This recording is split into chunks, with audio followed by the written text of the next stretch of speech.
Several months ago, I made a video giving Fire Emblem 7 characters personal skills like they have in Fire Emblem Fates. I then proceeded to not do anything with this series for half a year. And now, I'm back to do more with the series. Good. Glad we're all caught up. So, let's get started with giving all of Sigma Stone's characters personal skills. Well, half of them anyway. You do too many at once, and then you get burnt out, and then the quality of the video suffers, and it's not like these are usually high quality anyway. You know what? We'll just get started. Eirika. Well practiced. Eirika fights lance enemies as if swords were neutral against them on the weapon triangle. Last time with Eliwood and Hector, I went a little too ham, I think, so I'm gonna dial back the Lord skill to something more reasonable like I did with Lyn. Eirika was taught to fight by Ephraim, so I figure her experience in fighting a lance-wielding opponent should shine through somehow. No weapon triangle weakness helps Eirika do what she wants to do, dodge tank, but it isn't so broken that it solves her weakness of being a sword infantry for most of the game. I think overall it's a fine skill that's good, but not busted. Seth, dedicated vassal. Eirika and Ephraim gain 10 hit and avoid if they are within 3 spaces of Seth. I don't think I need to tell you that Seth is really fucking bonkers busted. So for his skill, I made sure to tell myself, do not buff Seth in any way whatsoever.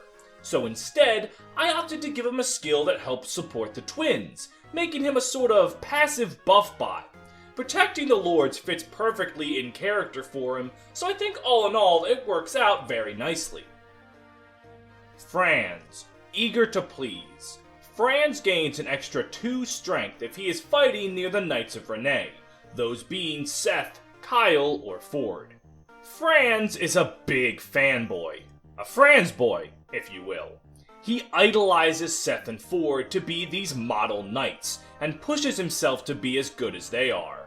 So the idea is when he's side by side with his heroes, he's giving it all and pushing himself past his limits. The problem is Franz never talks with Kyle, so he probably shouldn't be in the skill, but I felt really weird excluding him, so we'll just say Franz likes Kyle too. I mean, he probably does. Kyle's a pretty cool guy. Gilliam, fierce glare. Enemies Gilliam attacks lose 15 avoid. Now, Gilliam's skill is fairly similar in concept and execution to Benny's skill from Fates, but I really couldn't think of any other way to represent him. Gilliam's a gruff man who is very menacing. His epilogue about him whipping recruits into shape and how his Neimi supports roll out back up the idea that he's kinda scary. So the idea is that he can strike fear into the hearts of his enemy, though unlike Benny, who's doing it accidentally and he's really just a sweetheart, Gilliam is intentional. He is every bit the fierce warrior he looks, and this skill can work with that. Plus, it helps his shaky early game hit rates. Vanessa, always alert. Vanessa gains 15 avoid when she is the target of an enemy's attack. Vanessa's skill is a basic one, but a helpful one nevertheless. The idea is that she's always prepared. She's not fazed when an enemy attacks her. Her calm and collected nature is a strong part of her character, so I thought her skill should reflect that.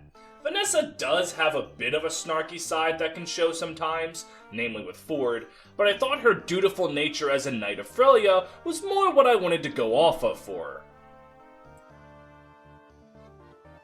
Moulder, wise man. Units Moulder heals are gifted 10 experience points. Moulder's skill might be a dangerous one, as EXP manipulation can be a scary slope, but I think it works here. Moulder's wisdom is a big part of him. He's able to make even the snide and snarky Colm repent, so the idea is that, as he's healing people, he's talking to them and giving them advice. And hell, you can even use Latona to give everyone 10 free XP. It's a grievous misuse of the ultimate staff in the game, but hey, you can do it. Ross, a warrior's spirit.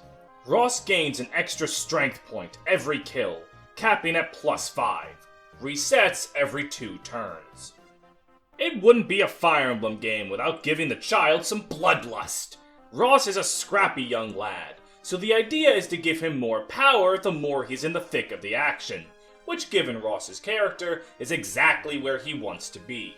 You can easily hit the buff cap by giving him a hand axe and letting him kill a bunch of goons on enemy phase, and then let him wreak havoc. It's a nifty skill that can have some neat applications. Garcia, a warrior reborn. Garcia's growth rates are doubled. However, he gains EXP as if he were 20 levels higher than his current level. Garcia was once a legendary warrior. Of course, nowadays he's a bit old and rusty. The idea with this is he's getting back into shape. He was once so great that Seth aspired to be like him, so his potential is there. But he's an old man now, and his slow XP gain reflects that it's hard to teach an old dog new tricks.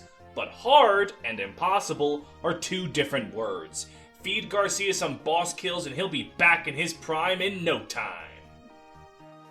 Neimi, Nervous Wreck. Neimi has minus 15 hit and avoid at the start of a map. She gains 5 each turn, capping at plus 15 hit and avoid after 6 turns have passed. Neimi does not cope with stress very well.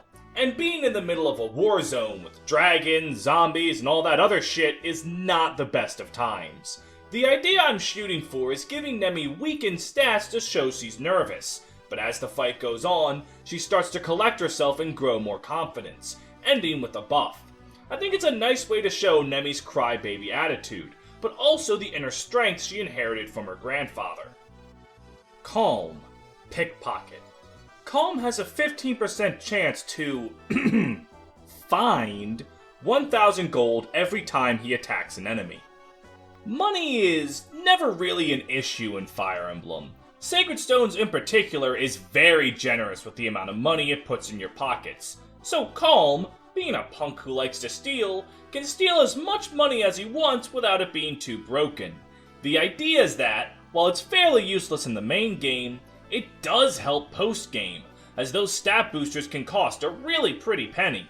So it is a useful skill, and fits the fact that Colm just likes stealing shit. Ardor, Kindred Soul. Allies within 3 spaces of Ardor gain 5 avoid, 3 crit avoid, and 1 resistance.